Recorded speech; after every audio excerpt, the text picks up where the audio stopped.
Buenas noches, profesor. Buenas noches. Buenas noches a todos. Lo correspondiente a la semana 2 es entonces virus y bacterias. Está todo. Comenzamos entonces. Virus y bacterias, siendo la primera parte lo que son los virus y comenzamos con esta densa diapositiva. ¿Qué son los virus? Los virus son parásitos, o al menos así se les denomina parásitos intracelulares. Intracelulares obligatorios. Un virus no es un ser vivo, no crece, no se reproduce, no realiza metabolismo, excepto algunas ac- características puede presentar cuando está dentro de una célula. Si un virus no está dentro de una célula, no hace nada, pero cuando está dentro de una célula puede llegar a hacer algo y puede impactar demasiado en lo que es un organismo. Así que el virus está obligado a estar dentro de una célula. ¿Para qué? El objetivo del virus suele ser la replicación. Replicarse de una partícula viral se generen varias partículas virales como tal. Y eso veremos a continuación cómo es que se termina realizando. Así que virus no es un ser vivo. Por ahora no es catalogado como un ser vivo como tal. Características. Un virus cuenta con un tipo de ácido nucleico, nunca con ambos, al menos por ahora. Hay virus que tienen ADN, hay virus que tienen ARN, pero nunca ambos. En cuanto a los seres vivos tienen ambos, tanto ADN como el ARN. Esa es la diferencial como los virus. Los virus solo tienen uno. ADN o ARN. Otra cosa es que los virus cuentan con una cubierta llamada cápside. El ácido nucleico, sea ADN o ARN, es información. Información que sirve para la infección de una célula. Esa información es fundamental protegerlo. ¿Quién se encarga de la protección del ácido nucleico? La cápside. ¿Qué es la cápside? La cápside es una capa que envuelve al ácido nucleico del virus y que está compuesto por proteínas llamadas capsómeros. La naturaleza de la cápside termina siendo proteica. Los capsómeros entonces son proteínas. Veamos acá. Por ejemplo, esta es la cápside, toda esta capa verde de acá, que acá está descubierto sencillamente para que veamos el ácido nucleico interno, ¿no? Y está formado por pequeñas esferitas. Esas esferas son los capsómeros, que son proteínas. Otra característica de los virus son altamente específicos. Es decir, la función de los virus, ¿cuál es? Infectar células para replicarse. Pero no es que haya un virus que infecte todo tipo de célula. Se especifica para cada tipo de célula. Hay virus para bacterias, hay virus para plantas, hay virus para animales. E incluso en los virus para animales, ¿hay virus para todo tipo de animales? No. Los virus que infectan ratas no es lo mismo que los virus que infectan humanos. Hay pequeñas diferencias ahí. Incluso desde los virus que infectan humanos, todos son diferentes. No es lo mismo un virus que infecta células respiratorias humanas que un virus que infecta linfocitos humanos. Son diferentes. Los virus se diferencian, llevando así que sea específico y busque solamente a esa célula. Por ejemplo, el VIH busca solamente un tipo de linfocitos. No es que te infecta cualquier célula. El SARS-CoV-2 te va a infectar solo células respiratorias, no cualquier otra célula. Bien, esa es la característica de los virus, son específicos. Entonces, ¿cómo es que nos dicen que un virus, no sé, del SARS-CoV-2 no estaba para humano y ahora infecta a humanos? Es porque los virus cambian.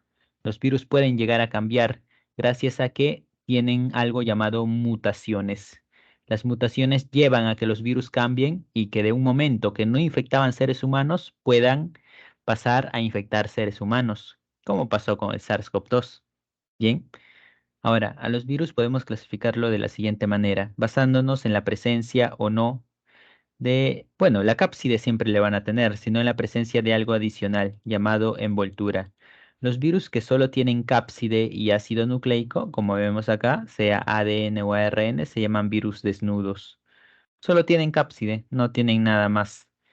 Mientras que los virus que tienen algo llamado envoltura, que es algo que lo termina, parece darle una protección adicional, se llaman virus envueltos. Envoltura, envueltos. ¿Por qué está compuesto esa envoltura? Por lípidos. ¿Para qué sirve esa envoltura? Esa envoltura sirve para que favorecer la infección del virus en la célula. La mayoría de virus que infectan animales tienen envoltura y la envoltura está conformada por el mismo material que la membrana celular, específicamente fosfolípidos, ¿no? De esa manera, esta envoltura facilita la infección, ya que como veremos, el material genético del virus o el ADN, ARN, como sea, tiene que ingresar a la célula. Bien, así que primera clasificación, desnudo o envuelto. ¿De qué depende? De la presencia de la envoltura. Otra clasificación, dependiendo de la simetría de la cápside. Y es que, ¿qué sucede? La cápside, esa capa que rodea el ácido nucleico, puede tener diversas formas. Una de ellas es icosaédrico, que tiene diversas caras, no varias caras como tal, icosaédrico. O se le llama también esférico porque tiene forma esférica, al menos en el microscopio electrónico. ¿De qué depende la forma? La forma depende de la cápside. De la cápside es donde terminas teniendo la forma. Bien. Lo que es el virus filamentoso helicoidal, que tiene una forma cilíndrica. Filamentoso helicoidal. Básicamente una forma cilíndrica, como el mosaico del tabaco. Se llama así porque es un tipo de virus que infecta las plantas del tabaco. Y por último, el virus complejo. El virus complejo es como una asociación o una fusión de ambos tipos de formas. Tiene una parte icosaédrica y una parte filamentosa. Y tiene como una especie de patitas, las cuales reciben el nombre de espículas, las cuales son proteínas, que ¿para qué sirven? Facilitan la absorción. ¿Y qué es absorción? Absorción o fijación. El virus va a tener que pegarse a la célula y ahí es donde entran las espículas para ayudar a ello. Bien, ese es entonces un virus complejo. Ejemplo, bacteriófagos. Fago, comer, bacterio, bacteria. Algo que come bacterias, en realidad algo que infecta bacterias. Los bacteriófagos terminan infectando, son virus que infectan bacterias. A veces se le llama sencillamente fagos. Por ahí si ven una palabra fago, fagos, hace referencia a los bacteriófagos. Es como una abreviatura o algo así que como terminan utilizándolo. Esta es entonces la segunda clasificación, mientras que la tercera clasificación termina siendo en base al ácido nucleico. Como les dije, puede ser ADN o puede ser ARN. Si tiene ADN, se llama virus de ADN, ARN, virus de ARN. Sencillo, ¿no? Algunos usan otro término. Si tiene ARN, se usa el término ribovirus. Ribovirus. Y si tiene ADN, se usa el término desoxirribovirus. Aunque igual a partir de las siglas o a partir de los prefijos podemos entender a qué se refiere. Respecto a la presencia de ácido nucleico, ¿cuáles tipos de virus presentan estos respectivos ácidos nucleicos? Bueno, el virus del ARN, por ejemplo, es el virus de la gripe que nos da cada año, la gripe estacional. También el SARS-CoV-2, eso sí tenemos que recordarlo muy bien. El SARS-CoV-2 es un virus de ARN. Lo otro es el VIH, por ejemplo, que veremos ya a continuación. Lo otro es la rabia. Respecto a virus de ADN, tenemos a la viruela, tenemos a la varicela también y tenemos al herpes como tal. Herpes y papiloma humano, ¿no? Enfermedades que están bastante popularizadas en nuestros tiempos porque están relacionadas con enfermedades de transmisión sexual. Tanto herpes como papiloma humano son virus de ADN, ¿bien? Y es más, al menos estas hay que recordar en caso surja cualquier pregunta. Ok, esto entonces respecto a los virus como introducción. ¿Alguna pregunta hasta aquí? ¿Ha quedado claro? Por eso una pregunta. Dígame. Este, los virus, si no se insertan en una célula o un organismo vivo, ¿le va a afectar o pueden seguir continuando normal? No hace nada. Si un virus no se inserta en una célula, no va a hacer absolutamente nada, no tiene mecanismo de defensa ni nada, va a estar ahí nada más, va a estar ahí para siempre. No, las proteínas y los ácidos nucleicos tienen un tiempo de vida, ¿no? En un tiempo determinado se van a destruir, pero no puede hacer nada si no está dentro de una célula. Entonces, va a desaparecer, va a terminar por desaparecer. Sí, pero bueno, a medias, ¿no? En realidad, como no hay un lugar donde no haya seres vivos, por ahí va a haber un virus y por ahí se va a topar con una bacteria. Es muy difícil que no se tope con nada, ¿no? Ya pues, y a partir de toparse sencillamente con la bacteria, es donde la bacteria absorbe a dicho virus. Así que de en sí no desaparece. Puede que parezca, ¿no? Está ahí y no hace nada, entonces desaparece. Sí, puede que muchas partículas virales desaparezcan, pero en los virus en conjunto, la gran cantidad de partículas virales que haya por el planeta, en algún momento se van a topar con células y eso lleva a que sigan este proceso de infección, ¿no? Ok, gracias, profesor. Bien, ¿alguna otra pregunta? Si no la hay, entonces pasamos a la siguiente diapositiva.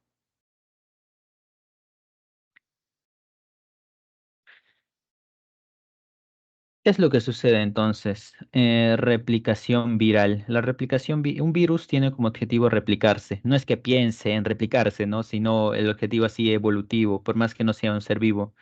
Siempre desarrolla las herramientas mientras esté dentro de una célula para replicarse. ¿Y cómo se replica? Infectando células. Tiene que infectar células para replicarse, porque por su cuenta no puede hacer nada. Y es acá donde veremos cómo realiza ese tipo de replicación. Cómo a partir de una partícula viral se generen varias partículas virales. Acá no usamos el término reproducción, ¿no? Porque para empezar la reproducción se realiza a partir de una célula. Estos no son células, son pequeñas estructuras supramoleculares y veremos cómo a partir de una se generan varias. Bien, así que con virus, replicación, reproducción viral sería muy incorrecto. ¿Cómo ocurre esto? Tengamos como ejemplo esto de acá, que es un bacteriófago, y esto es una célula bacteriana. Entonces observemos lo siguiente. La célula bacteriana está por ahí y se topa con una partícula viral llamada también, vamos a ponerlo acá, partícula viral, que es el nombre que se utiliza, por no decir el virus, partícula viral, o llamada también virión. ¿Qué es un virión? Bueno, un virión es cuando la partícula viral está fuera de una célula. Ahí se denomina virión. Cuando está dentro de una célula y empieza a trabajar ahí ya no se le llama eh, virión. Virión es siempre y cuando esté fuera de la célula. Bien, eso para detallar en casos vean esa palabra por ahí. Tenemos acá la célula bacteriana, se topa con la partícula viral. Y esta, el bacteriófago, hemos dicho que tiene espículas, ¿no? ¿A qué ayuda? ¿Para qué sirven esas espículas? Sirve para que se pegue a la bacteria, para que se pegue a la célula bacteriana. Ese es el primer paso. ¿Cómo se denomina? Se denomina fijación o absorción. Se pega la partícula viral a la célula bacteriana. ¿Y qué ocurre? ¿La partícula viral entra a la célula bacteriana? No, no entra toda. Lo único que va a entrar es el ácido nucleico. El ácido nucleico, que es esto de acá, es el que termina ingresando, siendo eso parte de la siguiente etapa, ¿no? El ingreso viral, el ingreso del ácido nucleico. ¿Por qué? Con el ácido nucleico es suficiente porque ahí está toda la información para que ocurra el proceso de infección. Al final un ácido nucleico es eso, información, información genética porque ahí están los genes para que se puedan generar proteínas. Y las proteínas son las herramientas. El virus por sí solo no puede generar proteínas, pero la célula que va a infectar sí puede hacerlo. Es así que el virus va a iniciar un proceso como si estuviera manipulando o controlando a la célula para que éste genere sus proteínas, las proteínas virales. Entonces ingresa el ácido nucleico. Y luego del ingreso del ácido nucleico, la bacteria no va a distinguir. tiene su propio, el ADN bacteriano y tiene por ahí el ácido nucleico viral. Y la bacteria no lo distingue, o sea, lo toma como si fuera igual. ¿Y qué hacen las células con el ADN? Las células con el ADN realizan un proceso de transcripción, luego realizan un proceso de traducción y generan proteínas. Es así que la bacteria no distingue al ADN o al ácido nucleico viral y empieza a generar proteínas a partir del ácido nucleico, comenzando con la síntesis de enzimas virales. ¿Qué son las enzimas? Bueno, las enzimas ya saben, son proteínas, ¿no? La síntesis de proteínas virales. Además de que ese ácido nucleico del virus empieza a replicarse, o sea, se van generando varias copias. Y es así como si la célula bacteriana fuera una fábrica, ¿no? Y debido al ácido nucleico empiezan a generarse herramientas que van a servir para el virus como tal, para la replicación viral. Y bueno, se empiezan a generar esas herramientas que al final son las proteínas. Esa es la tercera etapa. ¿Qué sucede? Ya tenemos los materiales, las proteínas que se han generado, las proteínas virales, que están por separado, ¿no? Ahora tenemos que ensamblarlos, tal cual máquinas. Empezamos a juntar las piezas para construir ¿qué cosa? Para construir las partículas virales. Esa construcción de partículas virales se llama ensamblaje. Y así donde todo comenzó con una partícula viral, ahora tenemos varias, ¿no? Bueno, en la imagen tenemos cinco partículas virales, cada uno con su respectivo ácido nucleico, porque el ácido nucleico se replicó. De tener uno, tenemos, no sé, acá tenemos cinco y cada uno ingresó, como si estos fueran pequeños robots que han sido ensamblados. Y bien, una vez entonces hecho todo esto, ¿qué va a ocurrir? Que la célula no va a aguantar porque hay muchas partículas virales, están interfiriendo con sus procesos normales y la célula va a explotar. ¿A eso cómo se le llama? Se le llama lisis. Lisis es la muerte o destrucción de una célula. Y cuando la célula muere, las partículas virales van a salir. Por eso que se habla de acá de lisis y liberación. La célula muere y las partículas virales salen. ¿Con qué objetivo salen? Salen para seguir infectando células bacterianas y de esa manera se reinicie este proceso en otras células. A eso es lo que se llama ciclo lítico. Ciclo lítico, un ciclo entre el que los virus infectan e infectan e infectan y las células mueren y mueren y mueren. Ciclo lítico. Esa es una de las maneras en las que las partículas virales terminan replicándose, terminan generándose varias partículas virales como tal. ¿Siempre acaba así? No, veremos que no siempre acabará así. Pero antes de ello veamos lo siguiente, que no siempre acaba en lisis tampoco este proceso de infección. Hay casos en los que se da, por ejemplo, la fijación, la célula bacteriana se une al virus, el ácido nucleico del virus va a ingresar, pero por X motivos el ácido nucleico se inserta dentro del ADN bacteriano y no ocurre nada. Es como si estuviera desactivado el ácido nucleico del virus. Es así que la bacteria, como no se dio cuenta que ha sido infectada, hace como si no hubiese pasado nada y se divide. Ocurre la división celular, luego cada célula crece, luego otra vez división celular y pasa por ese proceso. La bacteria tiene el ADN viral, pero este no se activa, por X motivos no se termina activando, de tal manera que no se produce ninguna proteína, es así que no va a haber ninguna lisis ni replicación. A eso se le llama ciclo lisogénico, proceso donde no hay lisis. No hay lisis.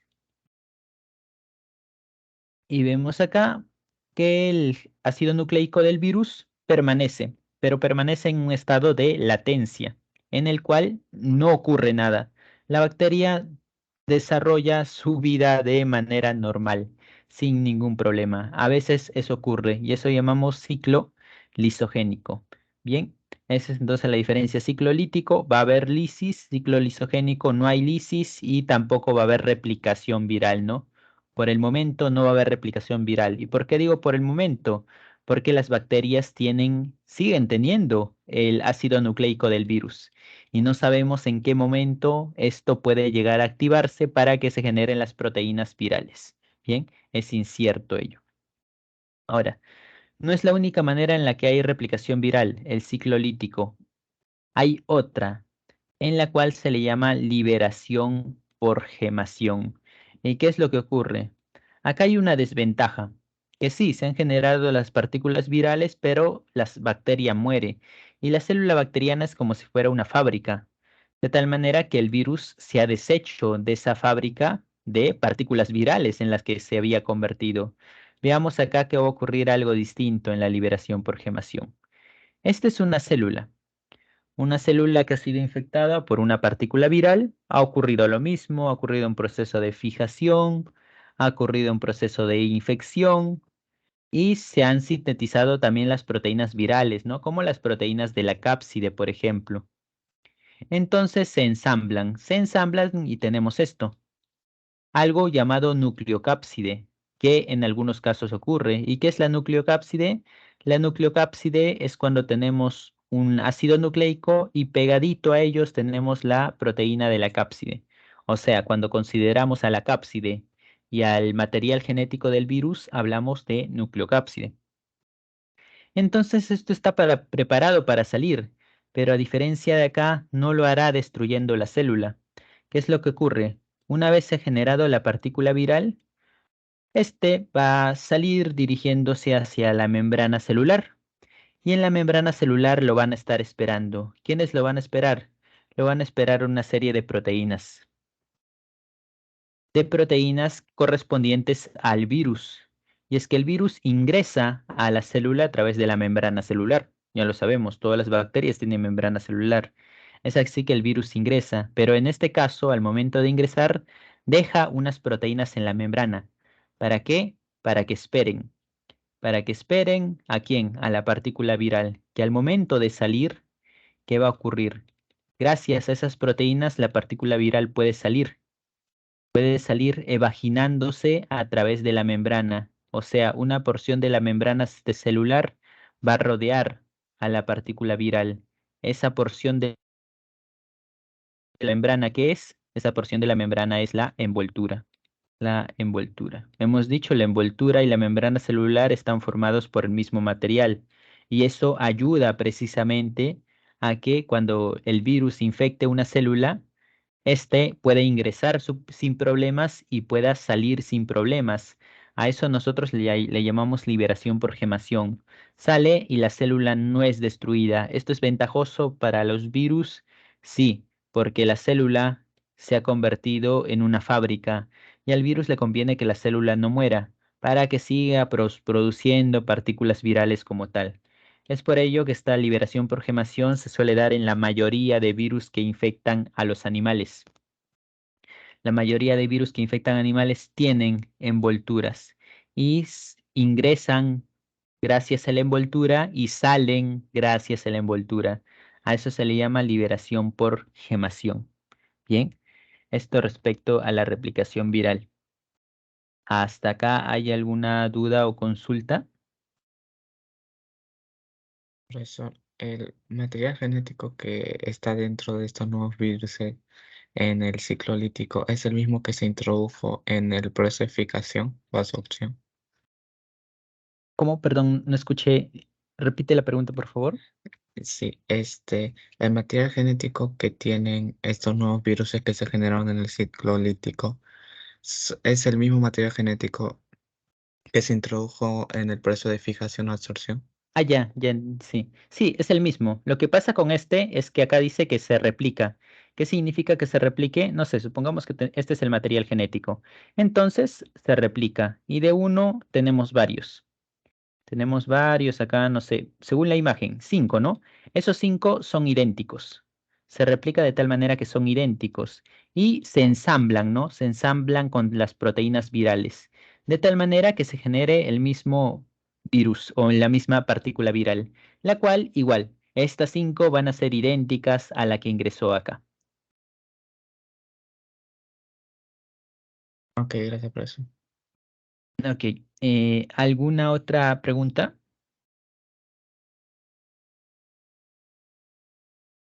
Bien, si no es así, pasamos a la siguiente diapositiva.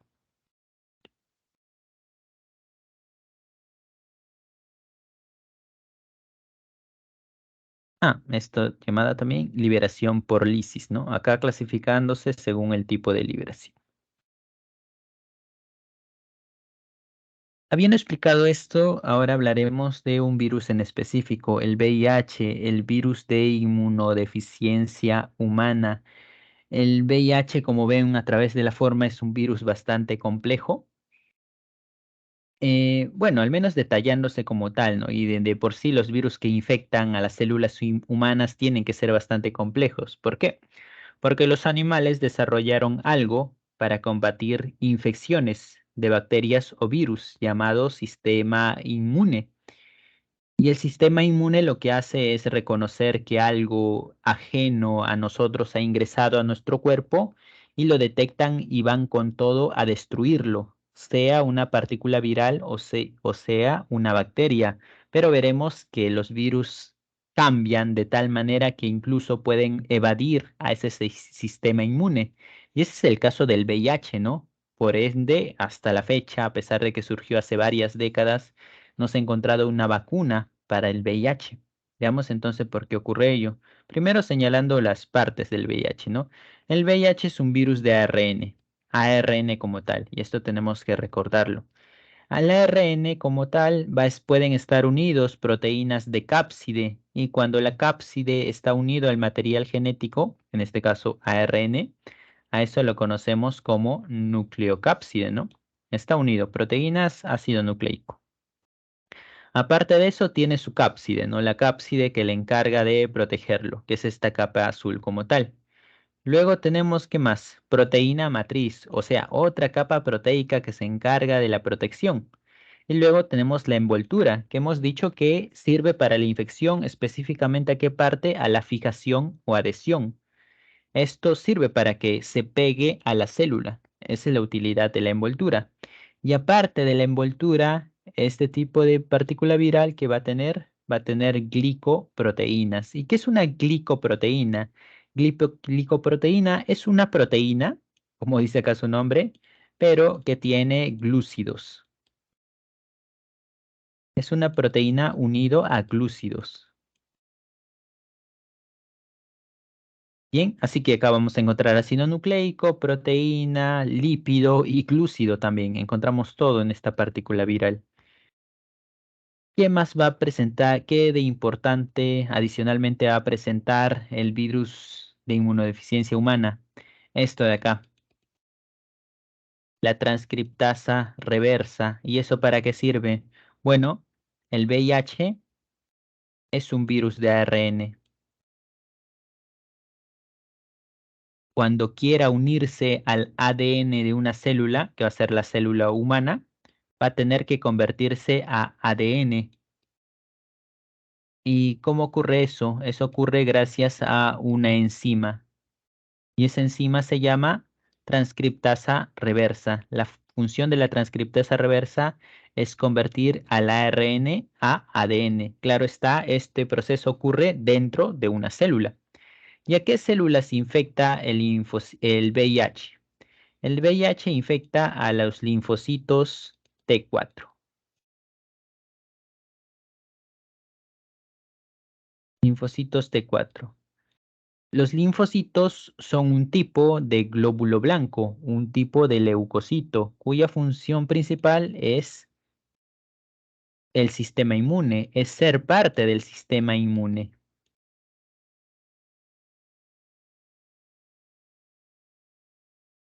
Hay dos tipos de linfocitos, los T4 y los T8. ¿Por qué se caracterizan los linfocitos T4? Porque tiene una proteína en la membrana. Esa proteína se llama receptor. Receptor CD4. Así es como se llama dicha proteína. Y es importante recordar esta proteína. ¿Por qué? Porque hemos dicho que los virus son específicos. El VIH obviamente también es específico al linfocito T4. Este no te va a infectar, por ejemplo, al linfocito T8, al neutrófilo, al basófilo, al eosinófilo, todos los que he mencionado también son leucocitos, pero ese no te va a infectar a ninguno de ellos, solo se va a fijar a los T4. ¿Y por qué logra fijarse solo en ellos? Porque estos linfocitos T4 tienen este receptor, de tal manera que el VIH va a buscar a este receptor. ¿A través de quién? A través de las glicoproteínas. Esto GP120 y GP41 sirve para buscar al CD4 y de esa manera pueda unirse a esa célula y a ninguna otra más.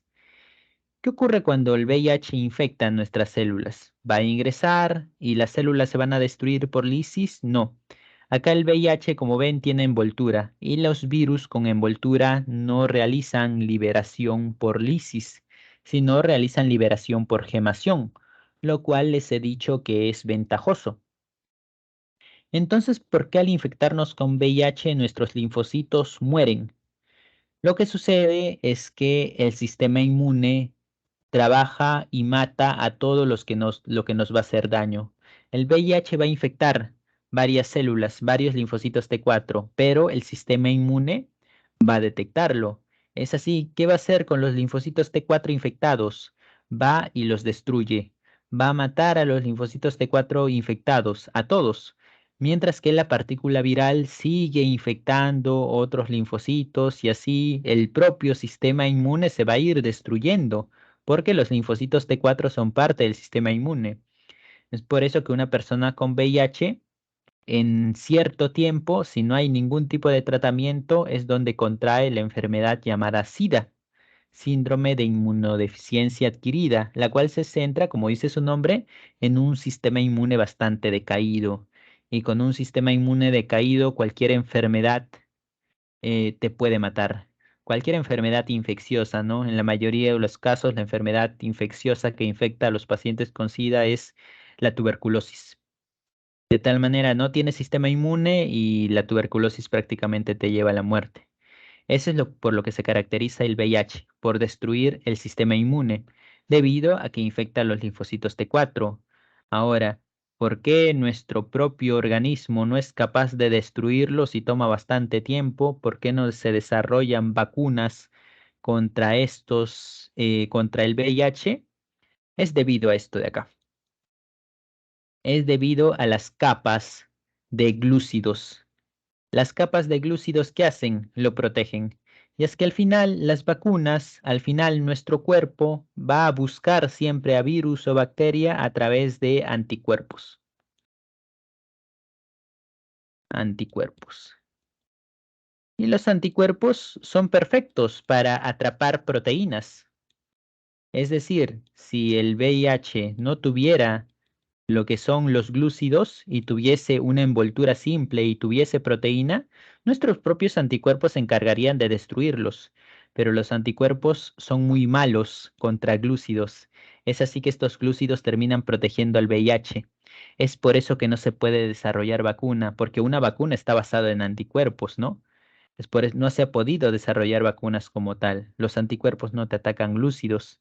Esa es una de las razones. Otra de las razones es porque el ARN tiene muchos cambios. Los virus de ARN pasan por muchos cambios y esos cambios se llaman mutaciones. Mutaciones. Y esas muchas mutaciones ¿a qué llevan? Llevan a que los virus presenten muchas cepas. Y quizá eso lo han escuchado a partir del SARS-CoV-2, ¿no? Que te hablaron de la cepa alfa, beta, delta, omicron y otras muchas más que seguramente surgieron. ¿Por qué con el SARS-CoV-2 pasó ello? Porque el SARS-CoV-2 también es un virus de ARN y un virus de ARN suele tener muchas variantes, haciendo que sea más difícil, porque por ahí atacas a una variante, pero a la otra ya no eres capaz de atacarla. Depende, ¿no? Qué tantas variaciones surjan. Con el VIH pasa algo similar, y aparte de que está protegido por glúcidos, hace que una vacuna sea ineficiente para este tipo de virus. Para nuestra suerte, eso no pasó con el SARS-CoV-2, ¿no? No estaba protegido de glúcidos. Por lo tanto, se pudo desarrollar una vacuna en tiempo récord y de esa manera atenuar las consecuencias de esa enfermedad. Bien, hasta acá alguna pregunta. Todo bien por mi parte, profesor. Ok, Profe, dime. una pregunta. Yo había escuchado que las células inhiben la transcripción. ¿Eso es cierto o algo? Las células inhiben la transcripción. Lo que normalmente ocurre nuestras células es este proceso, ¿no? Que ya veremos en la próxima clase. Del ADN pasa a ARN, algo llamado transcripción. Eso lo realizan todas las células de todos los seres vivos. Y luego esto pasa a proteínas, un proceso llamado traducción. Este es el proceso que siguen todas nuestras células. Es por eso que a partir del ADN generamos proteínas. Ahora, respecto a los virus, hace un proceso inverso, ¿no? Por eso se llama transcripción inversa o reversa. Algo que sí ocurre es que una de las maneras de evitar o de atenuar la enfermedad para el VIH, por ahora no hay cura, aunque sí primeros reportes iniciales salieron de una cura, pero no es generalizado. Lo que sí hay medicamentos que atenúan ese proceso. ¿Y esos medicamentos en qué se centraron en este proceso de acá? En la cambio de ARN a ADN. Hay medicamentos que te inhiben esta enzima, por ejemplo. Y si esta enzima no trabaja, entonces el virus no va a poder infectar tus células. ¿A esto cómo lo llamamos? Esto lo llamamos antirretrovirales. Así se llaman los medicamentos antirretrovirales.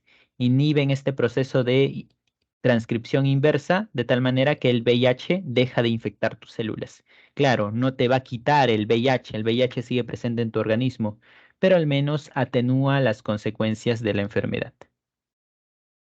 Sí, profe, de eso más o menos trataba, porque había escuchado que una de las formas del organismo mismo es mediante interferones que inhiben la transcripción y traducción viral. Sí, exacto. Esa era una de las maneras.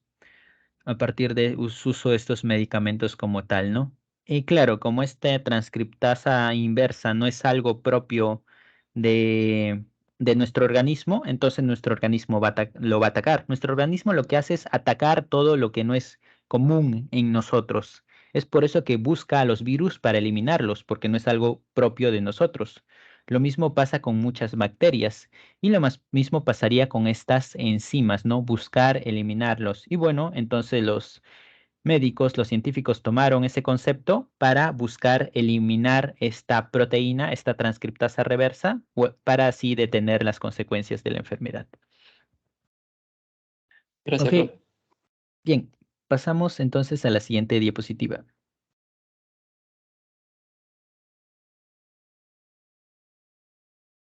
¿Cómo infecta el VIH en nuestro linfocito T4? Este es el VIH. Cuando hay una envoltura, ya no son necesarias espículas, ¿no? La envoltura facilita el proceso de fijación, absorción. Primero, antes de la envoltura, lo que participa es, ¿qué cosa? Las glucoproteínas, ¿no? Las cuales te van a detectar a la proteína CD4, algo propio de, como hemos dicho, de los linfocitos T4. No lo vas a encontrar esto en otra célula. Este es algo propio de acá, de los linfocitos T4. De esa manera la detecta dicha proteína. Ahora, una vez detectada, se une virus y célula. ¿Y cómo ingresa? Bueno, ingresa gracias a la envoltura. La envoltura facilita el ingreso porque la envoltura y la membrana celular está compuesto del mismo material. Es así que va a ingresar y lo que importa acá que ingrese, como hemos dicho, es el ácido nucleico, en este caso ARN, ¿cierto? Es así que el ARN ingresa, pero el ARN no ingresa solo, ingresa también la transcriptasa reversa, porque hemos dicho con ARN no basta, tiene que convertirse a ADN. ¿Y eso quién lo hace? Lo hace la transcriptasa reversa.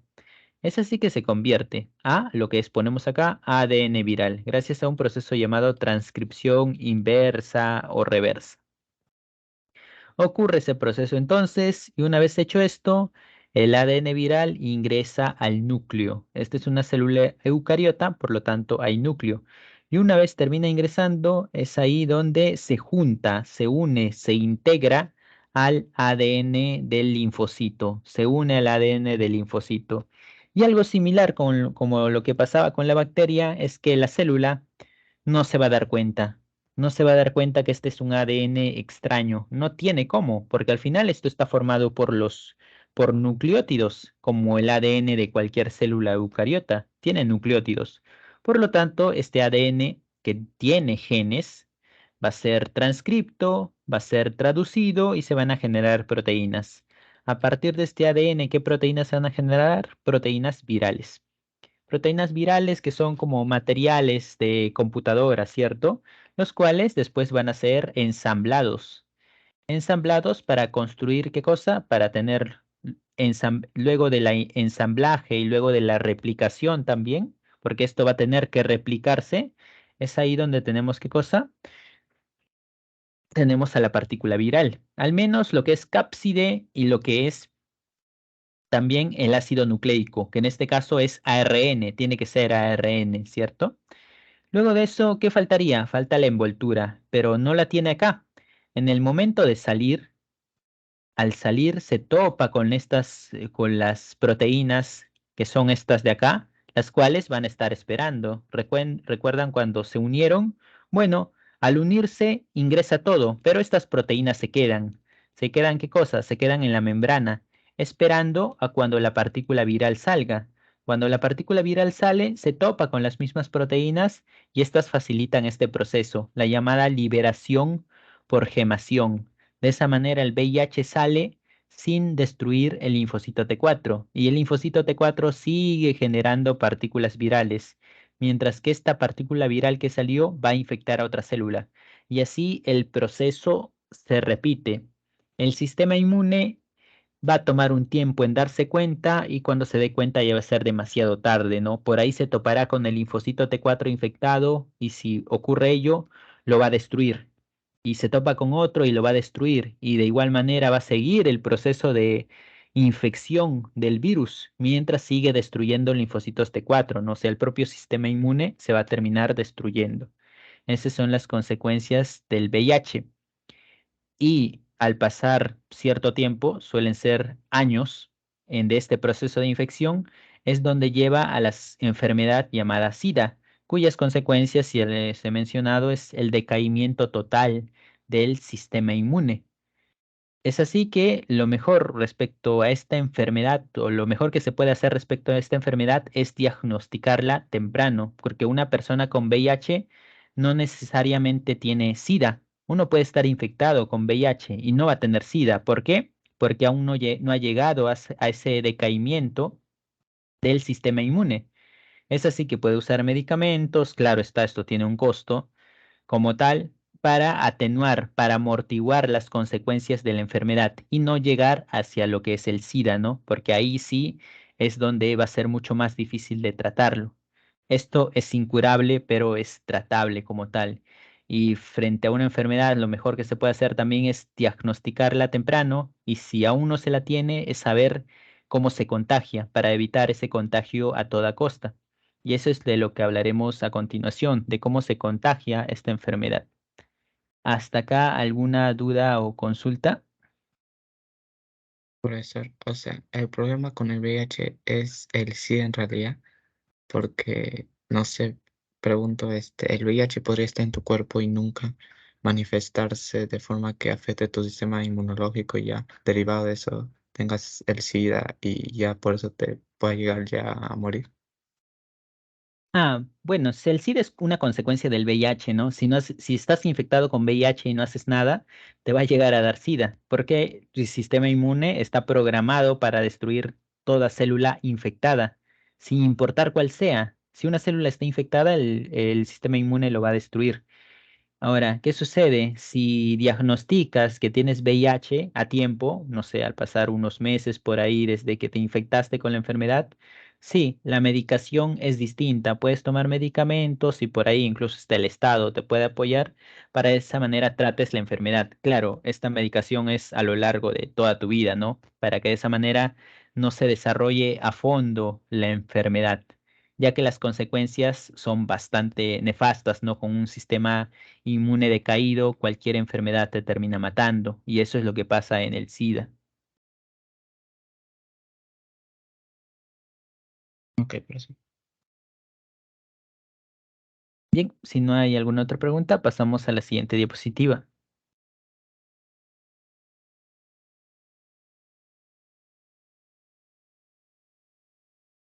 ¿Cómo se transmite el VIH? El VIH infecta linfocitos. Los linfocitos están en la sangre, por lo tanto se va a transmitir de manera sanguínea. Es así que transfusión sanguínea, una transfusión de sangre de una persona que tiene VIH hacia otra, va a llevarle a a una irremediable contagio. Lo mismo con compartir jeringas, agujas u otro material punzocortante que tenga contacto con lo que es la sangre. Por eso cualquier cosa, en realidad cualquier cosa que tenga contacto con la sangre debe ser eliminada. Y eso pasa con las jeringas y agujas muchas veces, ¿no? Que se suelen reciclar para abaratar costos. Es por ello que cuando entres en contacto con una jeringa o aguja con la cual te van a sacar sangre, esta debe ser abierta, es decir, debe estar en un sobre nuevo y ser abierta delante tuyo, para que de esa manera certifiques que esto es completamente nuevo, completamente estéril. Y de hecho eso es lo que hacen los enfermeros, ¿no? Cuando están a punto de inyectarte algo, colocarte una ampolla, abren la jeringa delante tuyo para que de esa manera veas ello. Seguramente lo habrán visto en lo que son las vacunas.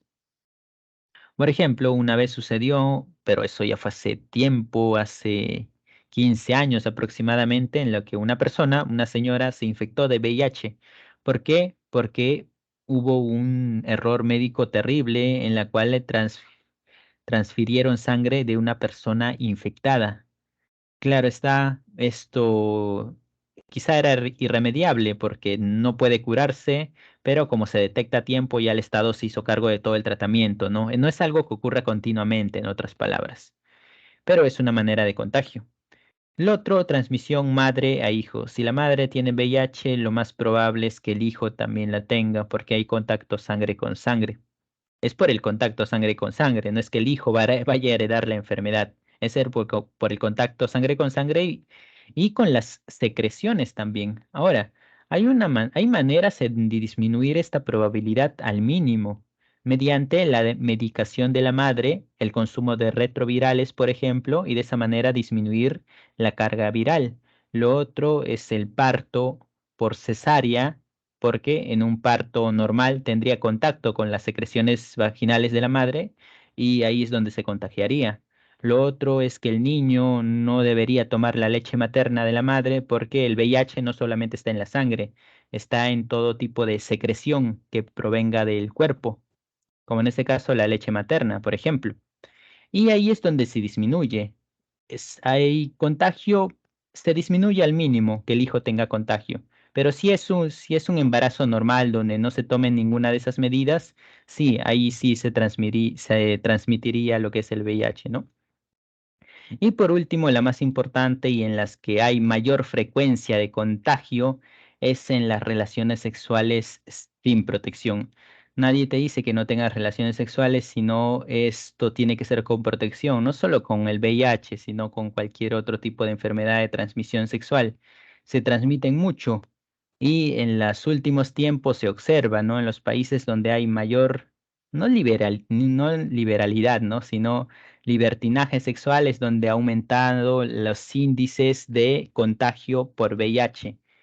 Por ahí los países se hacen cargo de ello, ¿no? Y como que se le toma menos importancia porque se desconoce acerca de las consecuencias de dicha enfermedad. Es una enfermedad tratable, pero uno lo va a tener de por vida y nadie quiere eso. Por eso hay que tener mucho cuidado con ello.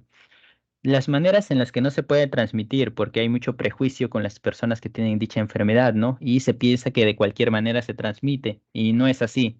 De hecho, las enfermedades más contagiosas son las enfermedades de carácter respiratorio, y el VIH no es una enfermedad de carácter respiratorio, es una enfermedad de transmisión sexual en la cual el virus se encuentra en la sangre.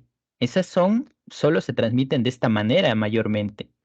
El VIH no se transmite a través del aire, a través del agua. Por el hecho de que respires cerca de una persona, no te vas a contagiar.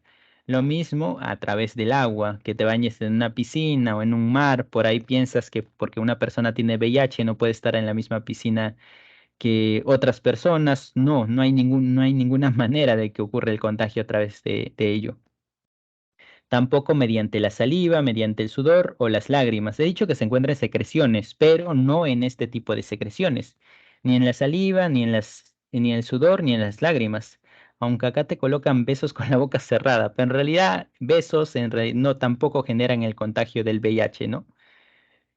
Por los insectos o por las mascotas, tampoco. Por más que haya contacto en la sangre, ¿no? No te vas a contagiar de esa manera. No funciona así.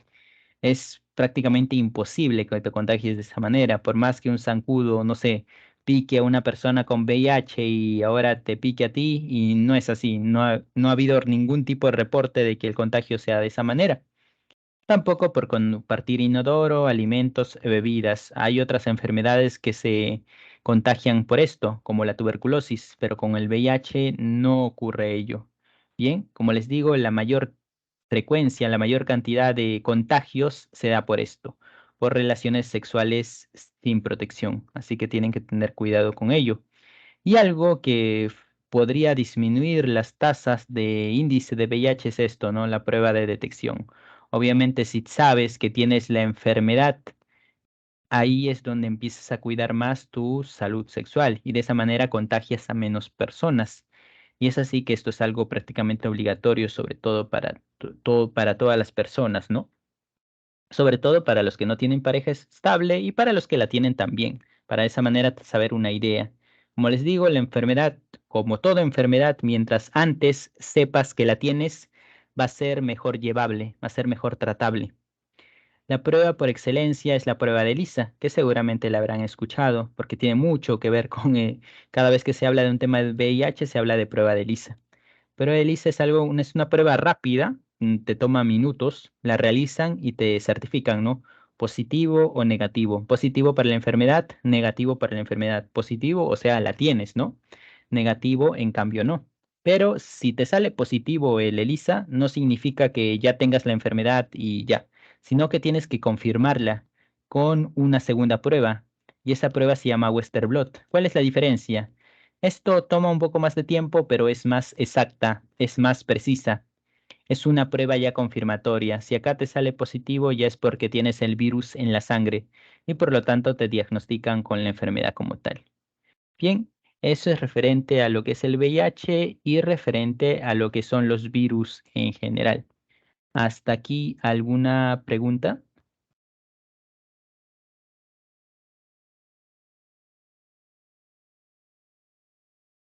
Profesor, si por ejemplo alguien se hiciera la prueba de ELISA y saliera negativo y Western blot saliera positivo, significa que la persona tendría VIH. Bueno, en ese caso sí, aunque las pruebas de ELISA, si te sale negativo, ya no te haces ninguna prueba, ¿no? Sería ya parte error del operador. Pero si te sale negativos, por ejemplo, por X motivos, y tú piensas que sí, y te haces Western blot y te sale positivo, ya pues ahí significa, podrías incluso hacerte una tercera prueba ya para que te asegures, ¿no? Porque es raro que uno te salga negativo y el otro positivo.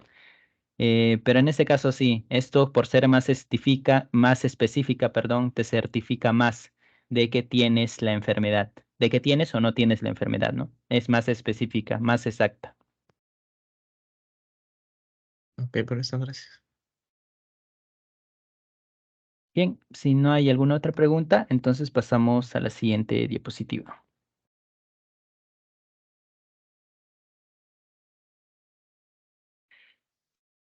Pasamos a la segunda parte de la clase, la llamada teoría celular, en la que la segunda parte de la clase en realidad hablaremos de bacterias o de células procariotas, pero como son partes de las células, hablaremos de la teoría celular.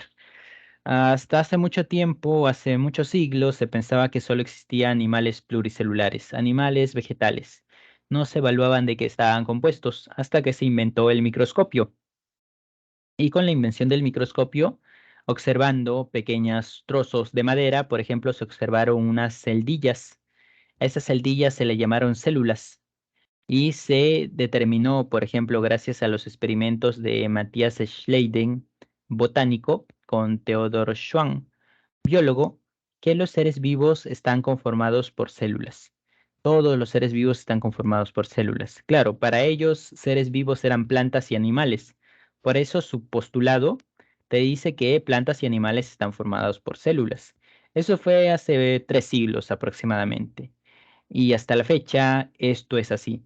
Todos los seres vivos están conformados por células. Un virus no es una célula, por lo tanto no es un ser vivo. Respecto al resto, por lo menos tienen que ser una célula, ya que sabemos ahora que existen organismos unicelulares y pluricelulares, ¿no? Por lo menos para ser un ser vivo tiene que ser una célula. Ese es el primer postulado de Schleiden y Schwann. Luego aparece Rudolf Virchow por esos años también y te dice que solo pueden aparecer nuevas células por división de las preexistentes. Claro, había un tiempo en las que te hablaban de generación espontánea y ya lo veremos en otra clase. Bueno, Virchow te dice que no, que la célula solo aparece a través de una célula anterior, solo puede aparecer de células por división de las preexistentes y acá ya se aprenden, ¿no? Que las células se dividen y generan otras células. Y finalmente, August Weismann, quien te dice que todas las células que viven actualmente, se remontan a los tiempos más antiguos. ¿Eso es qué significa? Que ahora hay células, hace tiempo también hay células y siempre habrá células. ¿Ok? Eso respecto a las células. Y respecto a la teoría celular te dice, ¿no? La célula es la unidad fundamental de los seres vivos. Es la unidad mínima y la unidad básica de los seres vivos. Para que seas un ser vivo, por lo menos tienes que ser una célula. Eso es lo que te habla la teoría celular. Pasamos a la siguiente diapositiva.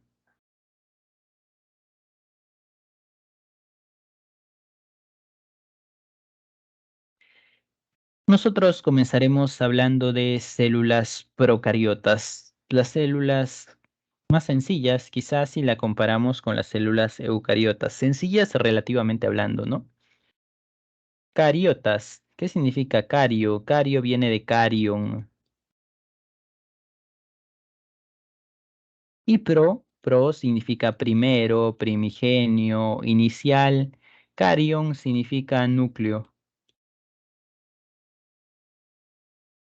Núcleo inicial, núcleo primero, y eso es lo que significa etimológicamente, pero en realidad las células procariotas se caracterizan por no tener núcleo. Una célula procariota no tiene núcleo. ¿Y cuál es la función del núcleo? La función del núcleo es proteger el ADN, proteger el material genético, proteger el ADN. Esa es la función del núcleo. Eso pasa en las células eucariotas. Eucariota, núcleo verdadero, las cuales tienen núcleo, pero acá no sucede ello. ¿Por qué? Acá no es necesario proteger el ADN. No tanto. ¿Por qué no tanto? Porque la célula procariota no tiene organelas.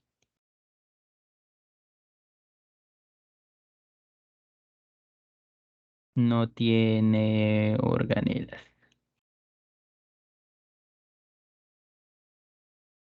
No tiene organelas como tal.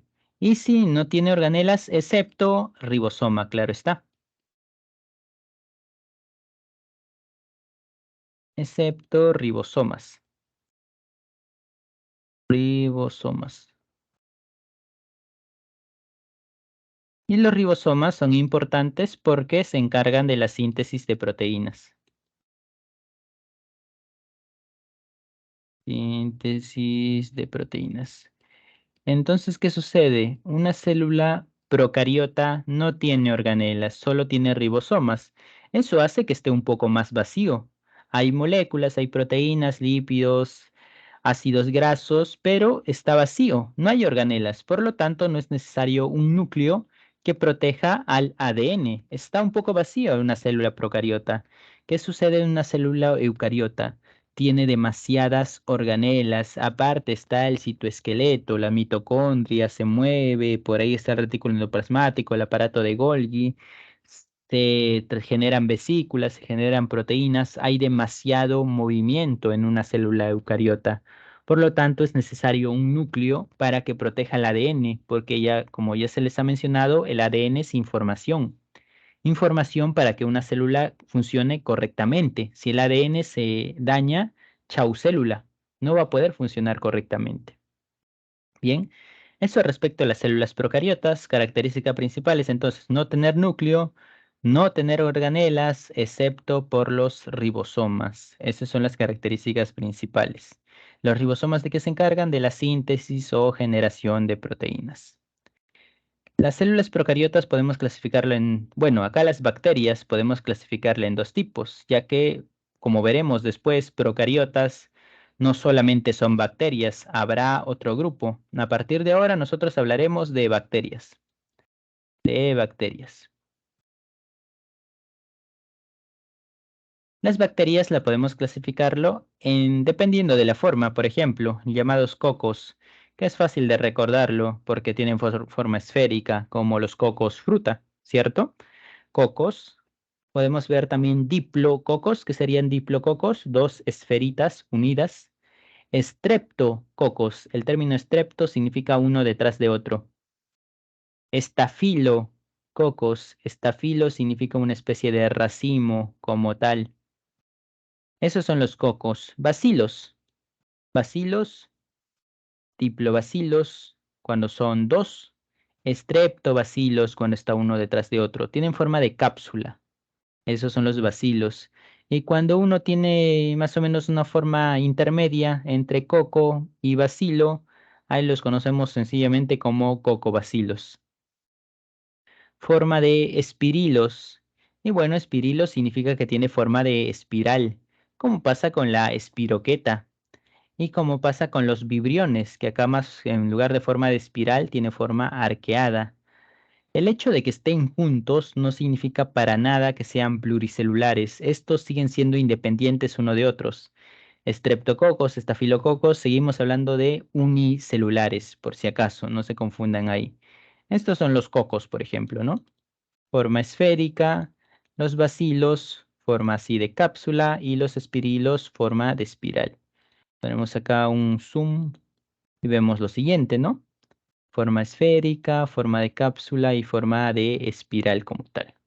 Bien, pasamos a la siguiente diapositiva.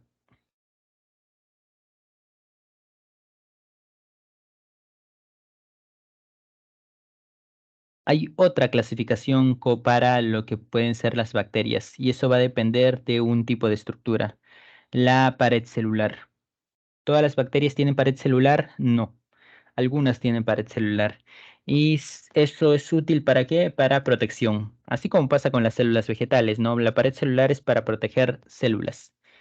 La pared celular de las bacterias, recordemos, está conformada por péptidoglucano.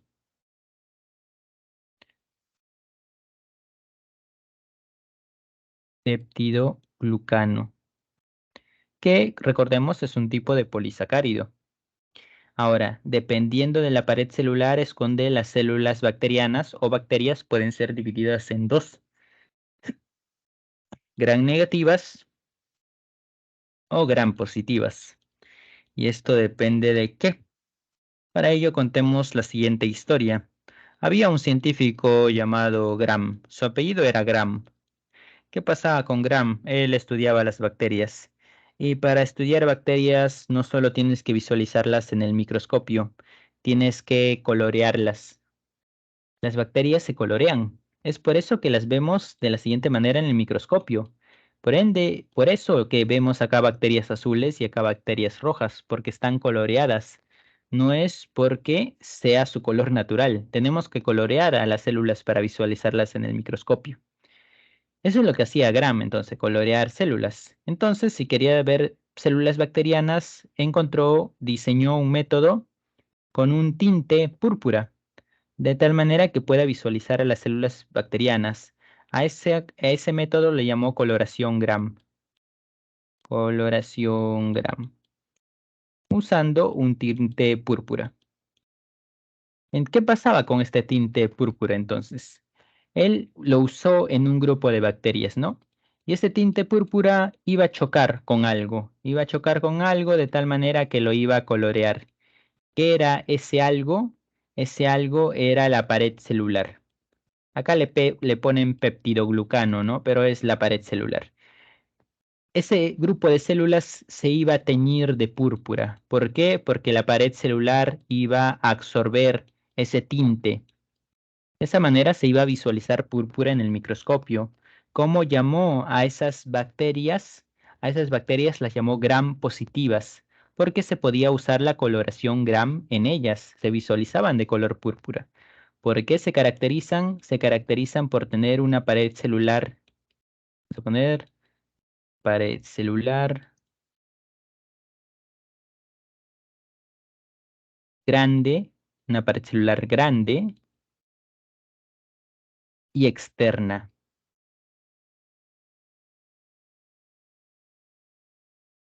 Y eso, que sea externa, ayudó a que absorbiera el tinte y de esa manera se pudiera visualizar en el microscopio.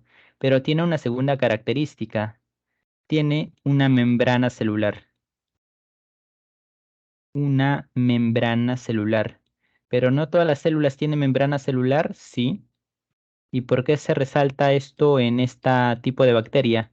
Porque veremos que habrá una pequeña diferencia acá, en las gram negativas. ¿Qué sucede entonces? Que gram podía colorear un grupo de bacterias, las gram positivas, pero había otro grupo de bacterias que no podía colorear con esto. Acá sí, acá no. ¿Qué sucedía? Que él usaba el tinte, pero el tinte no encontraba nada. Se vertía por otros lados. No podía colorear a la bacteria. ¿Y eso por qué? Porque este grupo de bacterias no tiene una pared celular externa. Y acá lo que absorbía el color púrpura era precisamente la pared celular externa. Acá no pasaba ello. Y a ese grupo de bacterias las llamó gram negativas porque no servían para su coloración. ¿Por qué se caracterizan estas bacterias, las gram negativas? Se caracterizan porque tiene una doble membrana celular. Una doble membrana celular. Tenemos acá una membrana externa con la que no se podía unir el tinte y una membrana interna. La otra característica, tienen pared celular. Las gram negativas igualmente tienen pared celular. Pero entonces, ¿por qué no reaccionó con el tinte? Porque la pared celular está en el medio. Es una pared celular delgada, delgada y en el medio. Se encuentra entre ambas membranas, como si fuera un sándwich, ¿no? Está en el medio la pared celular. Y como está en el medio, no pudo tener acceso al tinte y por eso no se colorea púrpura. Claro está que este tipo de bacterias gram negativas igual se colorean de otro color, ¿no? Ya no con la tinción gram, sino con otro tipo de coloración. Bien, entonces si estas son el resumen de las gram positivas y gram negativas. Gram positivas, una pared celular grande y externa, y solo tiene una membrana celular. La gram negativa tiene doble membrana celular y una pared celular delgada y que se encuentra en el medio. Dependiendo de la pared celular, entonces es como clasificamos a las bacterias en gram positivas y gram negativas. Bien, ¿alguna pregunta hasta ahí?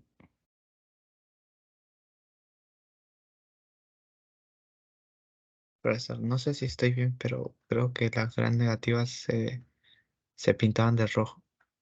Creo que Exacto, se uno es. pintan de rojo, de fucsia exactamente. Pero sí, se usa el color rojo o fucsia para pintarlas. Ya, ok, profesor. Bien, pasamos a la siguiente diapositiva entonces.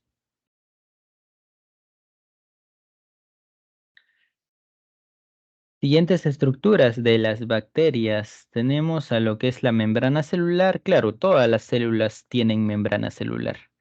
Y la membrana celular se encarga para delimitar a la célula, ¿no? Del espacio exterior, precisamente. Esta membrana celular de la bacteria tiene la particularidad de tener repliegues internos y estos repliegues se conocen como mesosomas. Mesosomas. Que no hay que confundirlo con organelas. Como veremos después, los mesosomas no son organelas, son parte de la membrana celular. El citoplasma, la cual es la parte interna de la célula, que tiene moléculas de agua, tiene proteínas, glúcidos, lípidos, iones, inclusiones. Las inclusiones son como pequeñas esferas que pueden ser gránulos de almidón, por ejemplo, gránulos de aceite. Y los ribosomas, la única organela de las bacterias. El ADN bacteriano. El ADN bacteriano se conoce como nucleoide. En realidad la palabra se usa por un término histórico más que por un término correcto, ¿no? Porque nucleoide significa parecido al núcleo y una bacteria no tiene nada parecido a un núcleo. No tiene núcleo, de hecho, las bacterias, no hay nada parecido a un núcleo, solo que cuando se observó en el microscopio, se observó una esfera y se pensó que era algo similar a un núcleo, ¿no? Pero no es así. El nucleoide es el ADN bacteriano. Vamos a ponerlo acá. ADN bacteriano. ¿Y por qué se caracteriza ese ADN bacteriano? Por ser circular. Ser circular. Acá vemos una especie de hilo, ¿no? Pero bueno, este hilo es circular. No es que tenga inicio y tenga fin, ¿no? Sino es un hilo completamente circular. Bien. Al ADN bacteriano también se le llama de la siguiente manera, y es que intercambian mucho los términos, ¿no? Esto es el material genético. Material genético porque el ADN tiene los genes, ¿no? Material genético. Y luego a esto también se le llama cromosoma bacteriano, o sea, son sus distintos nombres. Cromosoma bacteriano.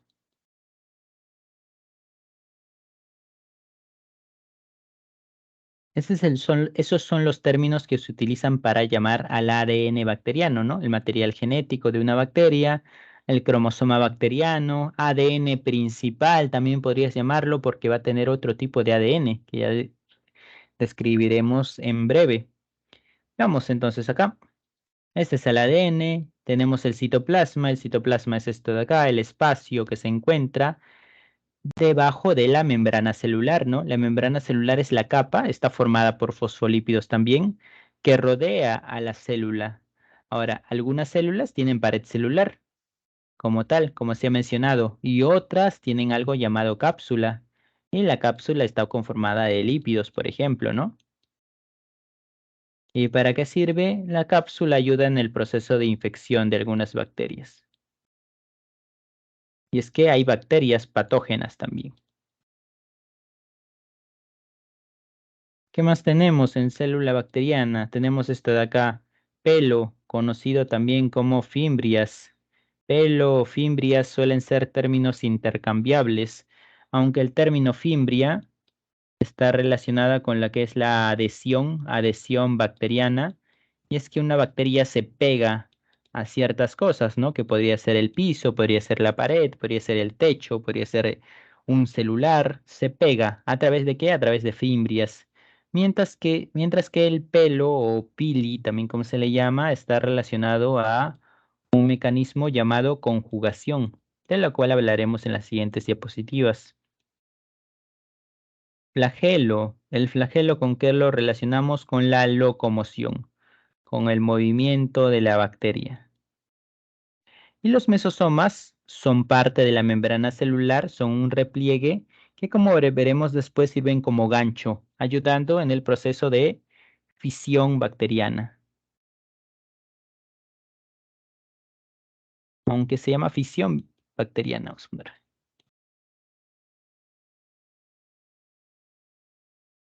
Bacteriana, fisión binaria también se llama, en la cual una célula bacteriana se divide en dos. Hemos dicho que este ADN grande se le llama ADN principal también. ¿Y eso por qué? Porque las bacterias suelen tener un segundo ADN, que es otro círculo, pero un círculo ya pequeñito. A ese círculo, ¿cómo se le llama? Se le llama plásmido. Esto es ADN por si acaso. Ahí también se van a encontrar genes y sirve para que la bacteria transmita o intercambie información con otra bacteria. Inclusión, la inclusión hemos dicho que lo encontramos en el citoplasma y puede ser almidón, puede ser aceite, puede ser cualquier tipo, una gran variedad de materiales. Nucleoide, el material genético, ribosomas, donde se generan las proteínas. Y bueno, estas son las estructuras de lo que es una célula bacteriana. Estructuras variables. ¿Por qué se llama variables? Porque puede o no puede tenerla. Una de ellas es la cápsula, ¿no? Lo que rodea una célula bacteriana. Hay bacterias que sí tienen y otras que no. ¿Para qué sirve? Ayuda en el proceso de infección. Como hemos dicho, está conformada por lípidos. Lo otro, flagelos. Hay células bacterianas que se mueven, otras que no. Las que se mueven requieren algo para moverse. Y entre esas estructuras tenemos a los flagelos. Nos sirve también para clasificar a las bacterias en cuanto a lo que son los flagelos. Por ejemplo, las que tienen un solo flagelo se les llama monótricas. Las que tienen varios flagelos se les llama lofótricas. Varios flagelos en un solo lado. Los que tienen varios flagelos en ambos lados se le llama anfítricas. El término anfi significa ambos. Y los que tienen flagelos alrededor se les llama perítricas. El término peri significa alrededor. Bien, pasamos a la siguiente diapositiva.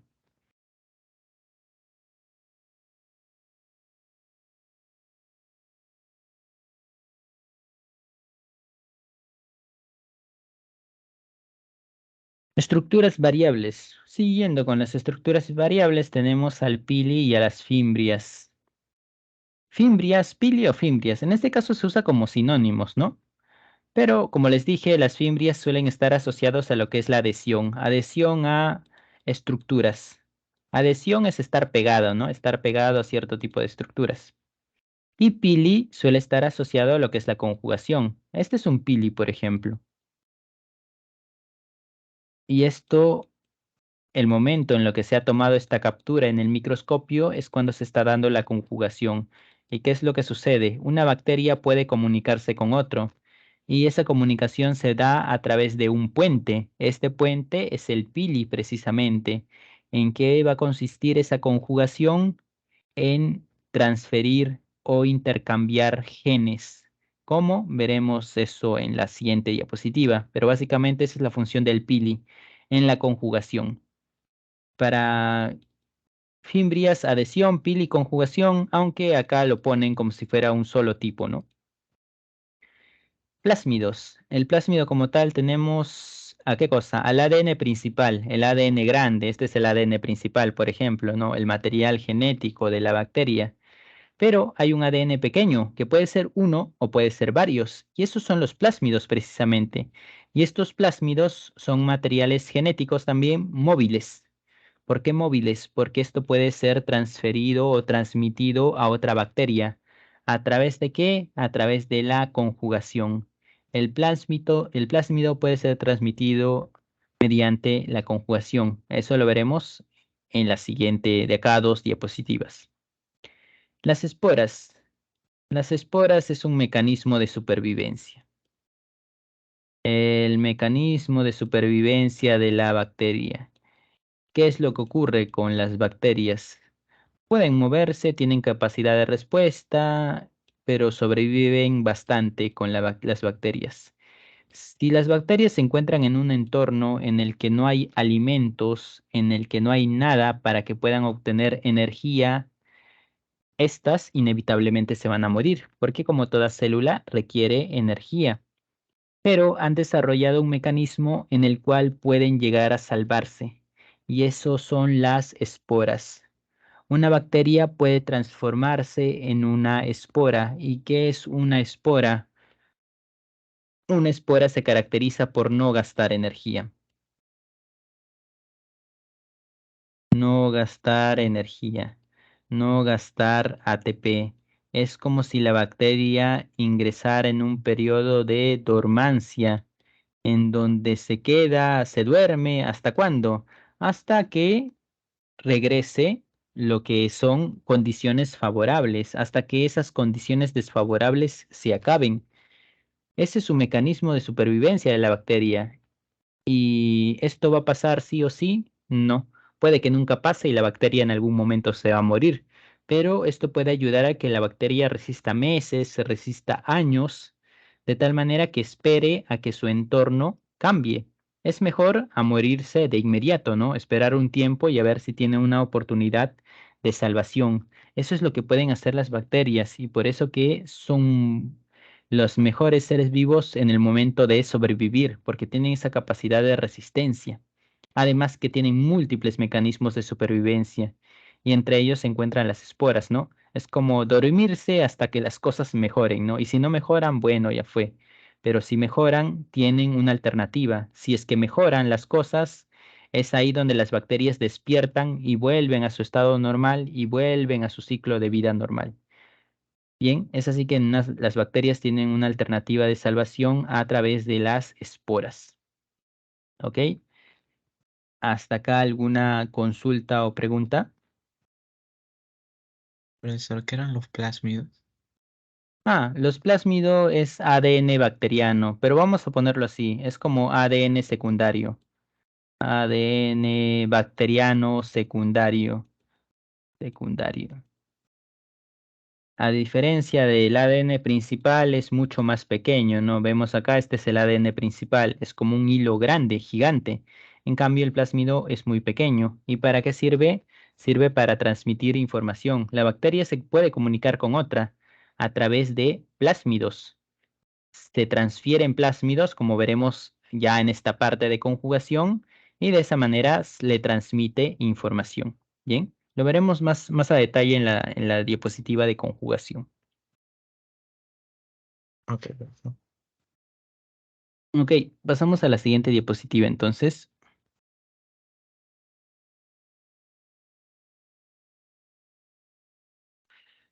Clasificación. Clasificación dependiendo de la fuente de carbono y energía.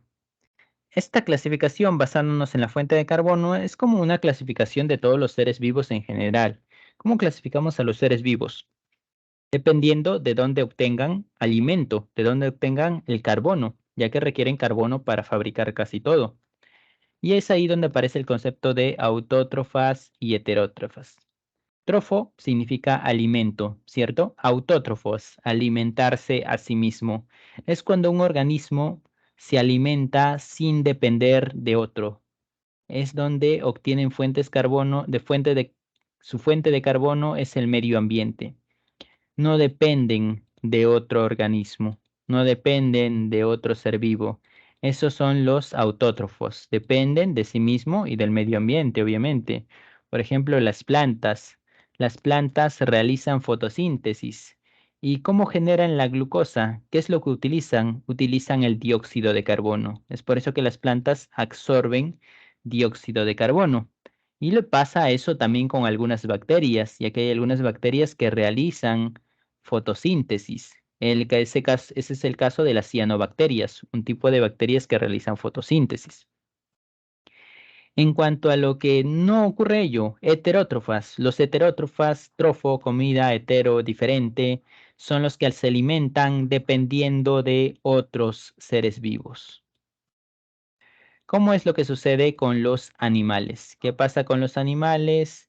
Los animales tienen que comer a otros seres vivos para así poder sobrevivir. Es por eso que todos los animales son heterótrofos, porque la fuente de carbono, la fuente de alimento, depende de otros seres vivos. Esos son los heterótrofos. Ahora, fuentes de energía, es ahí donde tenemos dos, igual, trofo, alimento, trofo, alimento.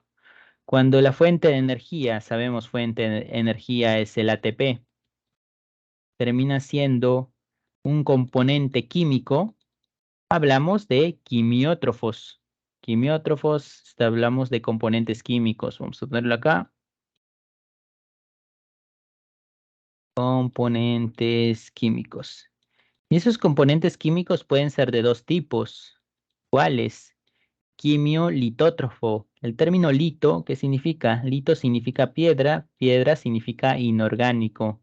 Y hemos dicho, ¿no? Inorgánico es el medio ambiente. Cuando el compuesto químico es inorgánico, lo encontramos en el medio ambiente, y eso lo consume una bacteria, hablamos de una bacteria quimiolitótrofa, como pasa con las bacterias de azufre, los cuales consumen compuestos sulfurados y de esa manera obtienen ATP. Hay otras que consumen hidrógeno y de esa manera obtienen ATP, las bacterias de hidrógeno. Y así hay muchos ejemplos con lo que son las bacterias. En cambio, hay otras que dependen de la luz, las fotótrofas, fotótrofas como tal, fotoluz. Y esas son las bacterias que realizan fotosíntesis, como cuáles, como las cianobacterias, ¿no? Bacterias que realizan fotosíntesis como tal. Acá me había olvidado de esto, quimiótrofos, ¿no? Pues el componente químico puede ser orgánico o puede ser inorgánico, perdón, y puede ser orgánico. Orgánico. ¿Y qué es algo orgánico? Algo orgánico es algo que encontramos en los seres vivos, ¿no? Y acá te dice la mayoría de procariontes. ¿Por qué la mayoría de procariontes? Porque ahí es donde vamos a encontrar a las bacterias descomponedoras. Bacterias descomponedoras. ¿Y qué sucede? La gran mayoría de bacterias están en el suelo esperando a que un ser vivo se muera para que éstas se encarguen de consumirlo. Eso es lo que hace la mayoría de bacterias. No es que una bacteria se vaya a comer a otra. Eso no sucede usualmente. Lo que sucede es que están ahí esperando que un organismo muera para de esa manera empezar a descomponerlo. Como la energía y la materia lo obtienen de un ser vivo, a eso las llamamos quimio organótropas. Bien, esas son las bacterias descomponedoras. Pasamos a la siguiente diapositiva.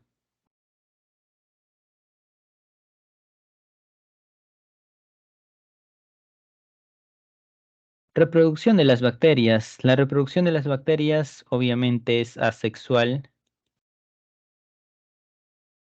y se llama bipartición o también tiene el nombre de fisión, fisión, lo contrario a fusión, fisión binaria.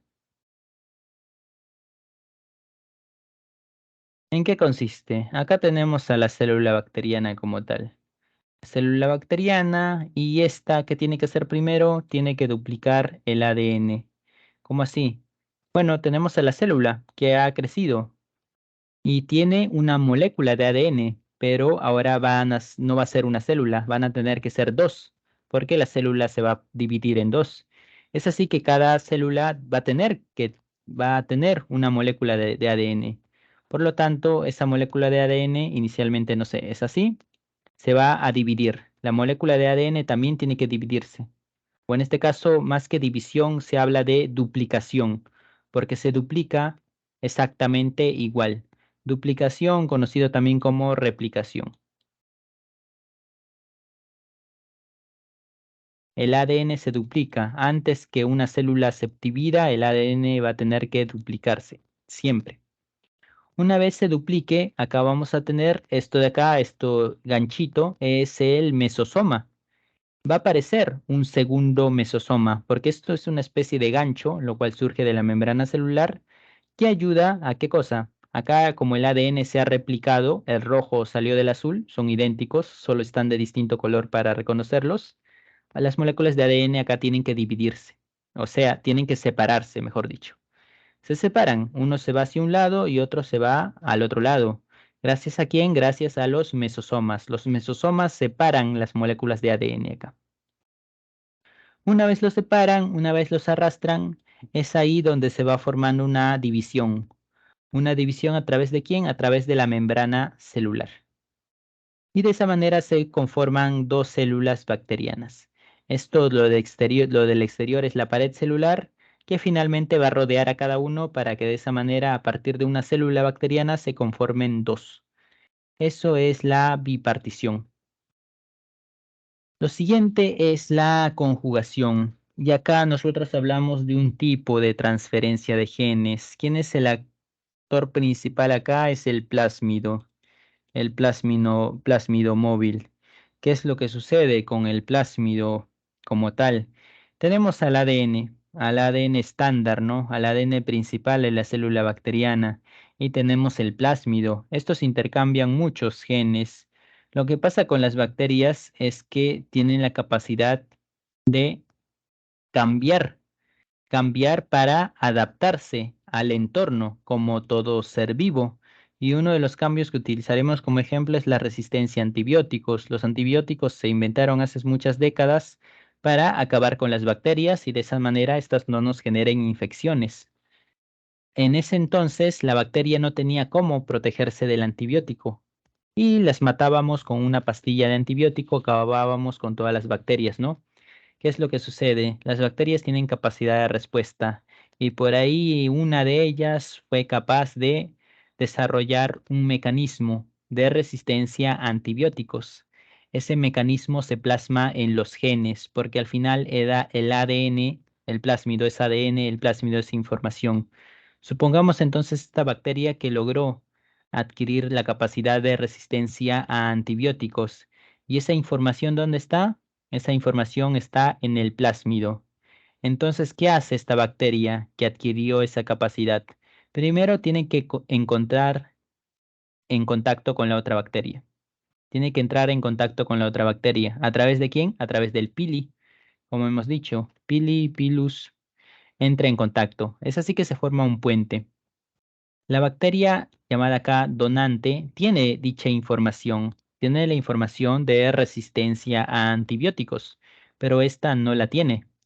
¿Qué va a ocurrir entonces? ¿Le va a ceder el plásmido? No, no es tanto así, sino que el plásmido empieza a duplicarse, a duplicarse, a duplicarse de esa manera.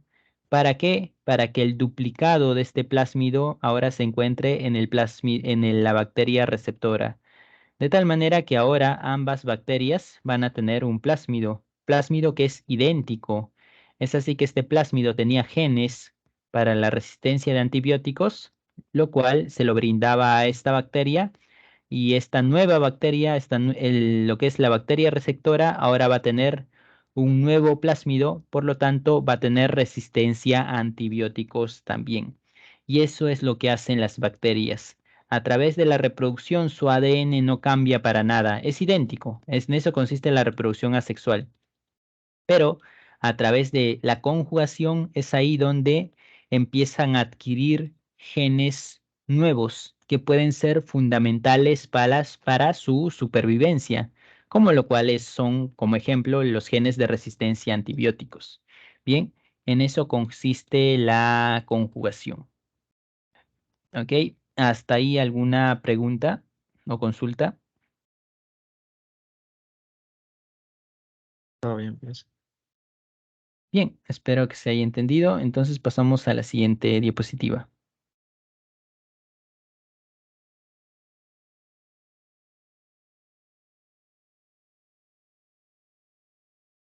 Lo que pasa con la conjugación es que no es la única manera de que las bacterias se transfieran genes. Claro, acá una bacteria, ¿en qué se caracteriza la conjugación? En que una bacteria le transfiere genes a partir de un plásmido a otra bacteria. Es lo que sucede, ¿no? No es la única manera en la que una bacteria adquiera genes. Hay otras. Y esas son la transformación y la transducción. ¿En qué consiste cada uno? La transformación. La bacteria adquiere ADN. ¿De dónde? ADN del entorno. ¿De qué me refiero con ADN del entorno? Lo que sucede es que una bacteria está rodeado de un ambiente donde hay millones de bacterias a su alrededor, ¿no? Por lo tanto, una de esas bacterias se puede morir. Y una bacteria tiene la capacidad de absorber ADN, que encuentre por ahí, si encuentra ADN de una bacteria muerta, entonces lo absorbe. ¿Eso puede ser útil? Sí, puede ser útil. O no puede servir para nada, pero de igual manera lo absorbe. Una bacteria tiene esa capacidad. Cuando absorbe ADN del entorno, del medio ambiente, por ahí de una bacteria muerta, a eso se le llama transformación. Transformación como tal. ¿En qué se caracteriza la transducción? Cuando absorbe ADN, pero ADN del virus, de un virus. Como hemos visto, los virus son capaces de insertar su ADN en una bacteria.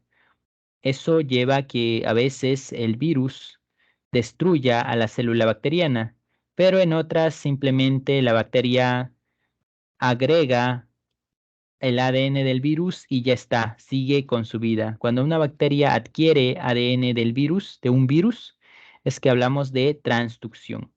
Es así que entendamos las diferencias. Conjugación, ADN de otra bacteria.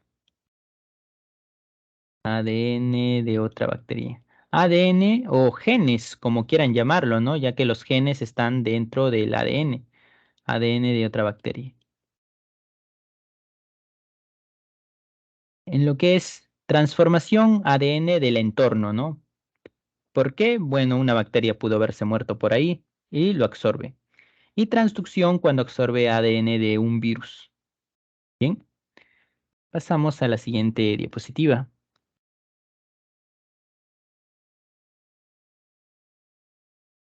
Bien, ya casi llegando al final tenemos lo siguiente, clasificación de los procariotas. ¿Todos los procariotas son bacterias? Y la respuesta es no. Lo que pasa con las bacterias es que todas las bacterias son procariotas, pero no todas las procariotas son bacterias. Hay otro tipo de procariotas. Estos son los que hemos nosotros estudiado, por ejemplo. Y es que hay dos tipos de clasificaciones. La de Whittaker, que es la un poco más antigua, pero no tanto, ¿no? Es de los 70 aproximadamente. Y la de Carl Guss, que es aproximadamente de los 90.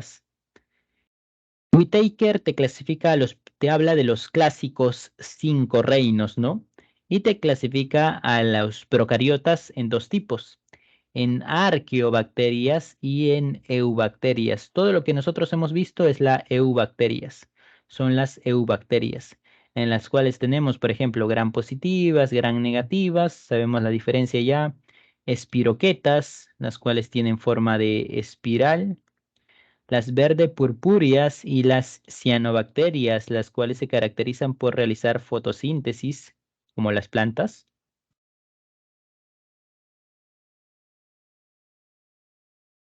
Las riquecias, las clamidias y las micoplasmas.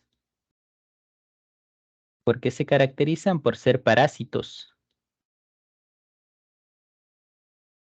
Parásitos intracelulares. Van a infectar. Son tan pequeñas estas bacterias que infectan otras células. Parásitos intracelulares. Son patógenos también, ¿no? Seguramente han escuchado el término clamidia, lo cual hace referencia a una enfermedad de transmisión sexual. Son parásitos intracelulares, son patógenos, es decir, generan enfermedades. Estas son lo que nosotros hemos estudiado hasta ahora, ¿no? En esta segunda parte de la clase. ¿Qué son las arqueabacterias? Arquea hace referencia a algo antiguo, y es que estas bacterias las encontramos en ambientes muy extraños y muy hostiles. Por ejemplo, las metanógenas son bacterias que te generan lo que es un componente llamado metano, el CH4, componente que sería veneno para otro ser vivo, pero esto es capaz no solo de tolerarla, sino que la desarrolla. Las halófilas, el término halo significa sal, en lugares o aguas saladas, muy saladas, no estoy hablando del mar, sino donde hay refinerías de sal con alta salinidad, lugares donde no hay otro ser vivo y solo sobreviven estas halófilas. Termoacidófilas. Termo hace referencia a temperatura, ácido a lugares con acidez, ¿no? Por ejemplo, las aguas termales, donde se alcanza a los 60, 70 grados Celsius. Son capaces de sobrevivir a ese tipo de temperaturas. Ácido, lugares donde hay ácido sulfúrico, por ejemplo. Estas arqueobacterias son capaces de sobrevivir ahí. Es por eso que se les llama extremófilas. Extremo porque viven en ambientes extremos, ¿no? Y filas viene de filia, como ya saben, extremófilas. Y como cuando se las descubrió, se le encontró demasiadas similitudes con las bacterias, es que se les llamó arqueobacterias, o sea, son procariotas también, son unicelulares como todos los procariotas, entonces arqueobacterias. La cuestión es que pasan los años y se descubren más cosas y como todo en la ciencia es cambiante, se determinó que eran muy diferentes a las bacterias, por más que sean procariotas, y es ahí donde aparece la clasificación de Carl Guss, el cual te clasifica a todos los seres vivos en tres dominios. ¿Cuáles son? El dominio eucaria, el cual obviamente alberga a todos los eucariotas, que ya veremos la siguiente clase. Plantas, animales, fungi y otros reinos. El dominio bacteria, el cual es el que nosotros hemos estudiado, que son las bacterias propiamente dichas, ¿no? Gran positivas, gran negativas, verde purpúreas. Y el dominio arquea. Se descubrió que las arqueobacterias eran tan diferentes a las bacterias propiamente dichas que incluso le cambiaron el nombre, ¿no? Para distinguirlas. Acá le pusieron bacteria y acá le pusieron arquea, arquea o arcaea. Arcae es como se pronuncia en realidad, el dominio arcae. ¿Y cuáles son esas diferencias? Lo veremos ya un par en el capítulo de taxonomía, pero en realidad las diferencias la mayoría que se encontró es a nivel molecular y como que eso ya no nos concierne en lo que nos toca estudiar, ¿no? Por eso no las mencionamos. Pero las arquea y las bacterias, eso sí tenemos que recordar, son dos dominios distintos. Bien. Esa es la clasificación actual entonces que se tiene de Carl Guss. Arqueas o extremófilas también como se les llama. Bien, pasamos entonces a la última diapositiva.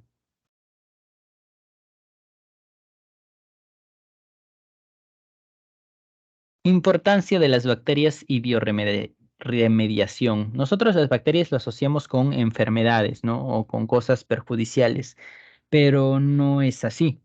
El aumento de la contaminación en los ecosistemas ha llevado a que busquemos alternativa para solucionarlo, y eso lo llamamos remediación.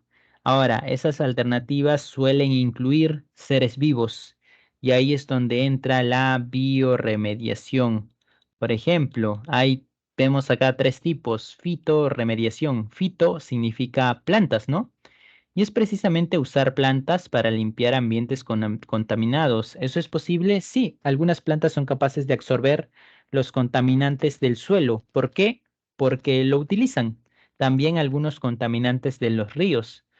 Claro, no todos los contaminantes, no solo uno o dos tipos de contaminantes. Y claro, no todas las plantas pueden hacer eso, solo algunas. Y cuando se usa plantas para ello es que se habla de fitoremediación.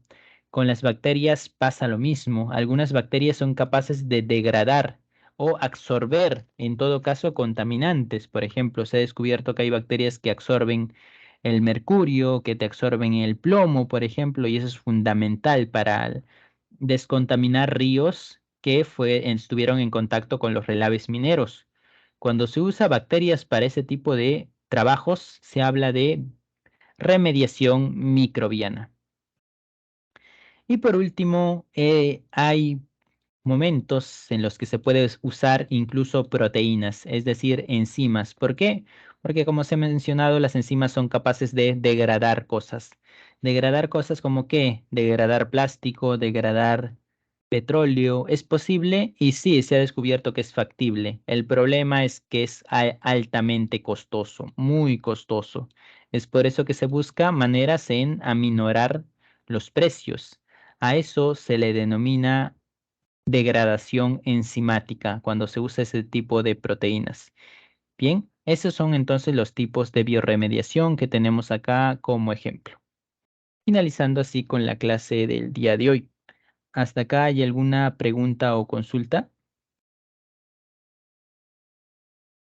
Profesor, respecto a la diapositiva anterior referente a una nueva clasificación de los seres tanto vivos como no, ¿en qué grupo entrarían los protozoarios o lo que antes se llama dominio de los protozoarios o reino? El protozoario es un reino, ¿no? Protista se le llamaba antes. Acá están los protozoarios. Claro, ya no existe en la clasificación actual un reino protista, ¿no? Sino que esto se ha dividido en varios reinos, como vemos acá, ¿no? Acá, como vemos, lo que se conserva es el reino animal, reino fungi, reino plantae. algo que teníamos con la clasificación antigua, la clasificación clásica de los 5 reinos, ¿no? Esa es la de Whittaker. Sin embargo, en la actual solo se conservan algunos, ¿no? En la actual ya no hablamos de los 5 reinos. Esta es la clasificación de los 3 dominios: dominio Bacteria, dominio Arcae y dominio Eucaria.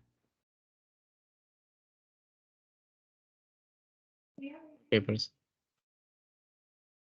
Ok, si no hay alguna otra pregunta, entonces pasamos a la resolución de problemas de la separata.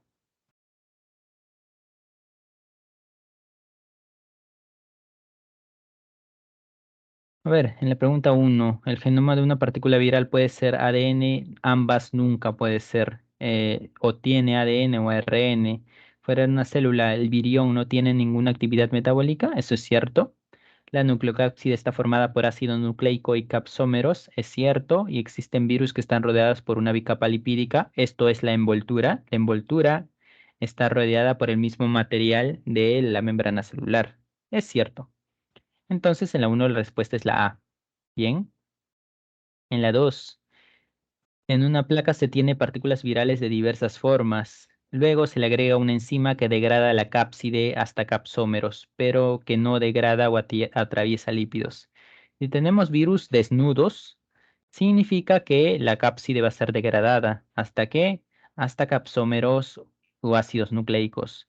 Pero ¿qué pasa si está cubierto de lípido, como la envoltura? El virus no va a ser degradado, de tal manera que a los virus envueltos lo tendríamos enteros, mientras que los virus desnudos estarían libres precisamente, estarían totalmente degradados. La cápside estaría degradada. Por lo tanto, en la 2 la respuesta es la B. La 2 la B. En la 3, un nuevo fármaco evita el ingreso del ácido nucleico viral a las cápsides recién formadas, bloqueando de esta forma la replicación viral. ¿En qué etapa de la replicación viral actúa el fármaco como tal? Bueno, se une a las cápsides recién formadas. La cápside recién formada es parte de la síntesis de proteínas. Si evita que el siguiente proceso surja, significa que evita que el virus se ensamble. Por lo tanto, la respuesta es la D, ensamblaje. La 3, la D. La 4, si se analizan células humanas luego de ser atacada por un virus, no se podría observar.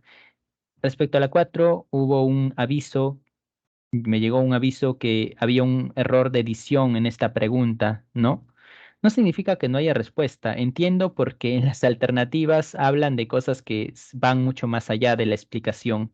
Por eso en la 4 me mencionaron que existía ese tipo de error de edición. Por eso no la consideramos, ¿no? Acá dice que la respuesta es la E en la 4. En la 5, ¿qué ocurrirá con el roedor posteriormente si es infectado con VIH? Como les hemos dicho, el VIH es, bueno, todo virus es específico. El VIH a humanos, solo humanos, a nadie más. Por ende, no tendrá ningún efecto en roedor ni en cualquier tipo de animal con el que se infecte. En la 5 es la C. En la 6 la respuesta es la B, receptores CD4, GP41 y GP120. La 6 es la B. La 7, verdadero o falso. La 7 es la B, acerca del contagio del VIH. 7 la B. En la 8 la respuesta es la D, estafilococos y estreptobacillus. 8D. En la 9 la respuesta es la B, citoplasma. 9 la B. En la 10 la respuesta es la A, fimbrias y flagelo. 10A. La 11 la respuesta es la E, espora. La 11 la E. La 12 la respuesta es la C, fotótrofa. 12C. En la 13 la respuesta es la D, mesosomas. La 13 la D. En la 14 la respuesta es la C, termoacidófilas. 14 la C. Y finalmente en la 15 hablamos de degradación enzimática. En la 15 es la D. Y de esa manera finalizamos con la clase de hoy. Espero que haya quedado claro la mayor parte y ya nos vemos hasta la próxima semana. Hasta luego a todos. Por eso.